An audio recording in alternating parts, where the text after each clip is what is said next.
بسم اللہ الرحمن الرحیم۔ السلام علیکم۔ سب تعریفیں اللہ ہی کے لیے ہیں، وہ ہم سب جہانوں کا خالق اور مالک ہے۔ ناظرین، یوں تو ہم نے آپ کو بہت سارے نبیوں اور انبیاء علیہ السلام کے قصے سنائے ہیں، لیکن آج ہم آپ کو حضرت ایوب علیہ السلام کا قصہ سناتے ہیں۔ قرآن مجید کے تمام باقی قصوں سے ہٹ کر ایوب علیہ السلام کا قصہ بھی عجیب ہے، اور اللہ اپنے بندوں پر جو نعمتوں کا ظہور کرتا ہے ان کا ایک منظر ہے۔ اللہ تعالیٰ اپنے صابر اور شاکر بندوں اور اپنے محبوب انبیاء علیہ السلام پر جو نعمتیں نازل فرماتا ہے ان کا منظر ہے۔ ایوب علیہ السلام کو اللہ تعالیٰ نے بہت سے مویشی اور زمین دے رکھی تھی، اور اس کے علاوہ اولاد کی نعمت سے بھی نوازا تھا۔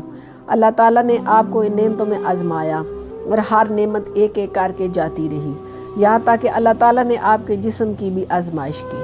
آپ کے پورے جسم میں صرف اور صرف دل اور زبان ہی محفوظ رہے جن سے اللہ تعالیٰ کا ذکر کرتے تھے۔ آپ کی اس قدر آزمائش کی گئی کہ آپ کے ہم نشین بھی آپ کو چھوڑ کر الگ ہو گئے۔ آپ کو شہر کے ایک کونے میں الگ تھلگ کر دیا گیا۔ آپ کے داد رسی اور حوصلہ افزائی کے لیے بیوی کے سوا اور کوئی نہ رہا۔ وہ آپ کی ہر طرح سے خدمت کرتی اور ہر مشکل میں آپ کا ساتھ دیتی رہی۔ ان ضروریات کو پورا کرنے کے لیے آپ کی بیوی لوگوں کے گھروں میں مزدوری کرتی۔ ان مشکلات اور مصائب آلام کے باوجود آپ نے صبر و تحمل کا مظاہرہ کیا، اور آپ ہر حال میں اللہ تعالیٰ کا شکر ادا کرتے رہے۔ آپ کے اس ذکر والی زبان پر کبھی شکایت کا لفظ نہیں آیا۔ آپ نے ان تمام مصائب کو صبر و شکر سے برداشت کیا۔ آپ نے اللہ کے علاوہ کسی اور کی طرف نہیں دیکھا اور نہ کسی سے مدد مانگی۔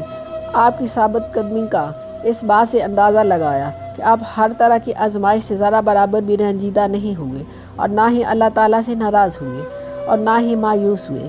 آپ کئی سال تک بنی اسرائیل کے کوڑا کرکٹ کی جگہ پڑے رہے، اور آپ کے جسم پہ کیڑے پڑ گئے۔ اللہ تعالیٰ نے جب آپ کی آزمائش کر لی اور ہر لحاظ سے ایوب علیہ السلام کو جانچ پرکھ لیا، تو آپ کو بلند درجات عطا فرمانے کا ارادہ کیا۔ آپ کو مقبول ہونے والی دعا سکھائی، جس سے آپ کی عاجزی اور کمزوری ظاہر ہونے کے ساتھ ساتھ اللہ تعالیٰ کی پناہ گاہ کا بھی اظہار ہوتا ہے، اور یہ بھی معلوم ہوتا ہے کہ وہی ذات ہر چیز پر قادر ہے۔ اسی ذات نے آپ کے جسم کو صحیح سلامت کر دیا، مال بھی واپس مل گیا، بلکہ اس میں اللہ تعالیٰ نے برکت بھی ڈال دی اور کئی گنا زیادہ کر دیا۔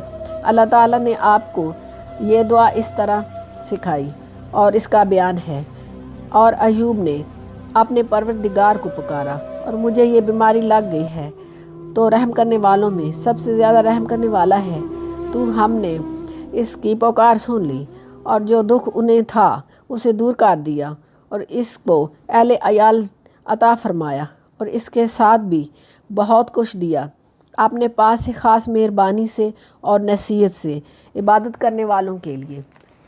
اسی کے ساتھ ناظرین اجازت دیجیے اور اپنا خیال رکھیے۔ اللہ حافظ۔